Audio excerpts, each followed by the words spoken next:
I was in the middle of buying a house and getting ready to move when suddenly my mother-in-law showed up with a crazy idea. She wanted to live with us. She had always treated me badly, making me work like crazy whenever I visited their house. My father-in-law didn't do anything to stop her. It seemed like she wanted to move in with us just to make me work for her. Determined to stop this, I told them a surprising fact. I'm single. They were shocked, but they kept saying mean things about me. Someone who was watching that really angered me. Let me introduce myself. I'm Jessica, 33 years old, and I work in a big company. My husband works there too, and we've been married for 2 years. We met at a company party, and he pursued me until I said yes. We had a good relationship, but there was one problem: his parents. Before we got married, his parents seemed nice, but things changed after the wedding. They wanted to live with us, and I was not okay with that. But it turned out they were the opposite of nice. One day, my husband and I were relaxing at home when the doorbell rang unexpectedly.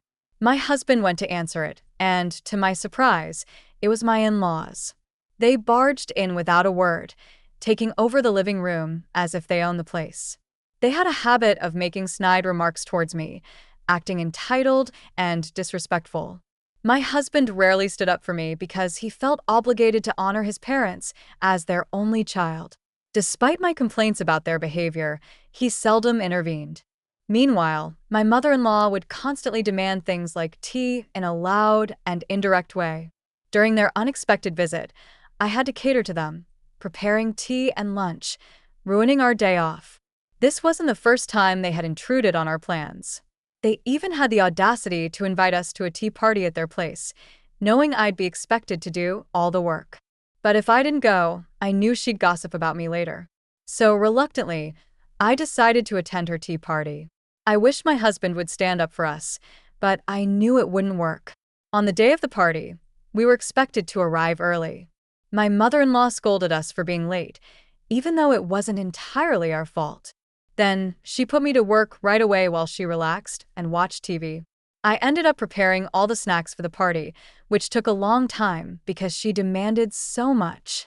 She criticized me for being slow, even though she never made snacks herself. I finished them relatively quickly, but she never thanked me. I realized she purposely asked for more to hassle me. While my husband and father-in-law set up for the party, they didn't help with the cooking. Throughout the preparations, she made snide remarks, but I tried to ignore them. During the party, she took credit for the snacks whenever guests complimented them. It was a painful experience for me, but I smiled and said, "I'm glad you liked them," even though she didn't help at all. She took credit for my work. Furthermore, when the discussion turned to daughters-in-law, she made up stories, saying things like, "My daughter-in-law treats me like a slave." It was very uncomfortable for me. After the tea party ended, I had to clean up everything, and she even asked me to clean the room. I felt like a maid, holding back tears. I thought to myself, I'm never coming here again if she calls me. But life wasn't that easy. The tea party seemed to be a big hit and became a regular event, especially since many said they loved the snacks. "Jessica, there's another tea party next weekend. Please come." "But I have work that day." "You can take a day off, right? Are you trying to embarrass me? If you don't come, I'll make sure you get divorced."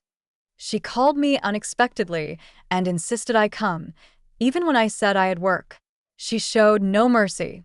I didn't have the courage to oppose her and felt threatened by the possibility of divorce, so I always obliged, taking days off from work. As a result, I ended up working tirelessly for these tea parties and taking frequent leaves from work, which made things uncomfortable at my workplace. Whenever I discussed this with my husband, he just said, "Come on, she doesn't mean any harm. Just let it go." He never really helped. Before I knew it, I found myself constantly pondering how to break free from this miserable life. The answer I came up with was to get a divorce. It meant separating from my husband, David. Honestly, I grappled a lot with the decision. Even though I felt betrayed by David for not helping me, a part of me still loved him. I didn't want to continue a life tormented primarily by my mother-in-law. By divorcing David, we would essentially become strangers, eliminating the need to interact with my in-laws. The only remaining issue was whether David would agree to the divorce. "I don't want a divorce," David said, surprised by my sudden decision. "I can't stand dealing with your mom anymore. You know what our relationship with her is like, right? I get it, but that doesn't mean we have to divorce. I love you, Jessica, and I want to be with you forever. I feel the same, but I can't bear it any longer. How about we get a divorce on paper, live separately, but still stay in touch and maintain our relationship? What do you think?" Hesitantly, David agreed. And so, due to the malicious actions of my mother-in-law, we ended up getting a divorce. Life post-divorce was truly peaceful. Having submitted our divorce papers gave me the push to change my cell phone model and number, which stopped the incessant calls from my mother-in-law. David continued to live in our previous apartment, while I rented a new one, ensuring unexpected visits from my in-laws ceased. Life without interacting with my in-laws was great, but something was missing: the married life with David. Even after the divorce, our mutual affection meant neither of us was satisfied living apart. Then, an idea struck me. It was a risky plan, but I decided to give it a shot. As a first step, I immersed myself in my work more than ever before. After explaining my situation to my colleagues, I regained their trust by dedicating myself fully to work. Eventually, I achieved savings of $500,000. Since college, I had enjoyed saving money, dreaming of buying my own home someday. Having finally saved up $500,000, I felt confident about buying a decent home. I quickly reached out to David to discuss buying our dream house.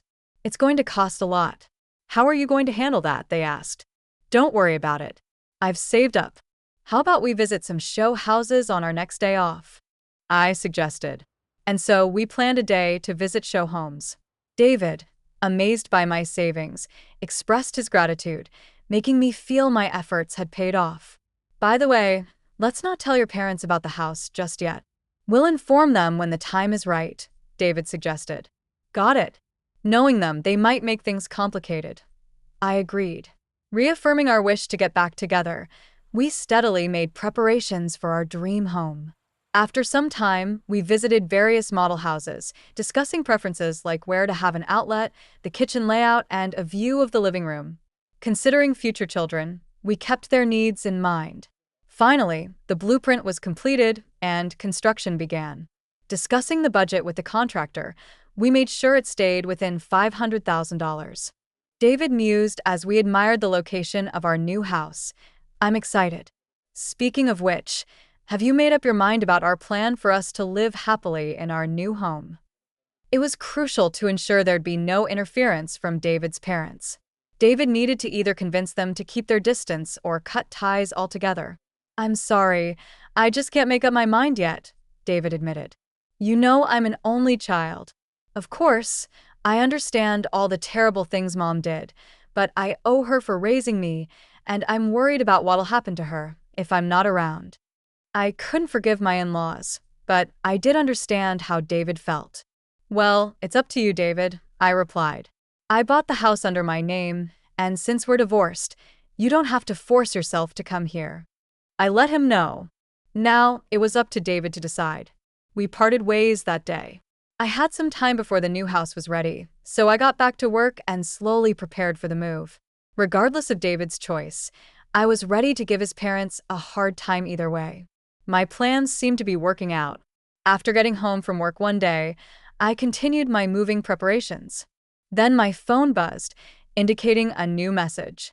It was from David. "Good job." Seeing the message from David, I smirked. Things were looking like they'd head towards the best possible future. After a while, my dream house was completed. It turned out great, just the way I wanted it. Seeing the finished home made me realize the magnitude of this purchase. But just because the house was ready doesn't mean I was content. The real challenge was about to begin. Since I had been preparing to move even before the house was ready, the movers smoothly transported all my stuff to the new place. After the move, I went to the apartment where I used to live and where David now lived alone. I sat at the dining table in the living room and soon heard a flurry of noises from the entrance. The moment had come. David brought his parents. "It's been a while," his mother complained as they headed towards the living room. "Haven't you invited us over?" As soon as they saw me, his mother exclaimed, "Jessica, We heard you were on a long business trip, but you're here. Why didn't you tell us sooner? Sorry about that. I just got back yesterday and was too busy to reach out. I lied. Well, all right, but you bought a house, right? And spent a lot of money. It's pretty spacious. Maybe we should live with you, his mother suggested. Indeed, living with you too would be more comforting, his father chimed in. You bought the house for us, right? I had to bite my tongue to not laugh out loud at his father's remark. David silently observed the situation. Please take a seat. We need to discuss this, I said as I served tea. I thought, this is the last time I'll entertain them. Now, about that new house. My mother-in-law began. Exactly. You bought it for us, right? I'm looking forward to living with you too, she continued. But I'm single, you know, I replied. I hadn't told the in-laws that we were divorced to dodge my mother-in-law's unreasonable demands. I had lied about going on a long business trip. Single? I lied. What do you mean? Aren't you married to David? What nonsense is this? Are you making fun of us? They exclaimed upon hearing the truth. They were furious. Exactly as I said, David and I are divorced, so I'm single. The house is under my name, so you can't live there. I decide who lives in my house, I stated firmly. We never heard about any divorce, and the sudden business trip seemed fishy. Thanks to you, I've been made a fool of. Watch your actions, young lady, and take responsibility, they scolded. So you betrayed not just us but David too? Divorcing was the right decision, they continued. When I firmly stated that I couldn't live there, my in-laws bombarded me with sarcastic remarks and complaints. Hearing this, my husband, David, finally lost his temper. Enough!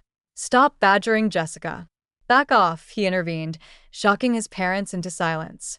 Apparently, they weren't expecting such an outburst from their own son. The reason we were heading for a divorce in the first place was because of you, David added firmly. That's a cruel thing to say, they responded. I was only thinking of Jessica, David replied. After constantly belittling her and forcing her to attend those ridiculous tea parties, where she was treated like a servant, making her miserable, how is that thinking of Jessica? She's not your convenient maid. She's my cherished wife. And because of you too, our life together is a mess. Stay out of our relationship. On the day we were packing for the move, I received a message from David. I'm really sorry for everything. I've decided to cut ties with my parents. I had thought that he didn't truly love me because he never helped out before, but hearing David's true feelings, I almost burst into tears. I was their only child, so I thought they'd be lost without me. I owed them for raising me, so I never said anything. But now, David had reached his limit. I'm cutting ties. Don't come near Jessica and me ever again, he declared. Is that how you talk to your parents? His mother protested. People who hurt my beloved wife don't have the right to call themselves parents, David replied firmly. Don't say that. I'll try to improve my relationship with Jessica, his mother pleaded. I didn't trust my mother-in-law's words at all. After hearing what David said, she still insisted on improving our relationship. Do you want to hear this? I asked, opening a voice memo on my phone and playing a recording. It was a collection of the snide remarks my mother-in-law had made to me, with a few from my father-in-law. Their faces went pale as they listened. If you try to approach us again, I'll take this to a lawyer. That's how it is, so please leave. And by the way, we've already canceled the lease on this apartment, so showing up unannounced won't do any good, David declared, ushering his parents out.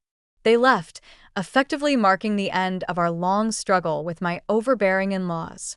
Afterward, David prepared for our move to our new home. Rumor has it that word got out in their community, and they became the talk of the town. I wondered who could have leaked it, only to find out David had told some close friends about the situation to ensure his parents wouldn't overstep their bounds again. I hadn't thought of that, so I almost gave David a standing ovation for my part. David and I reconciled, resubmitted our marriage license, and were happily back together. The strategy one had in mind worked perfectly. Now, we're comfortably settling into our dream home. It was quite an investment, and given the uncertain circumstances when we bought it, I was nervous. But living here happily with David, I feel it was worth every penny. And then, To our surprise, I was pregnant. Our future as a family of 3 in this house isn't far away. Though challenges lie ahead, we want to be good parents to our child, learning from the mistakes of David's parents.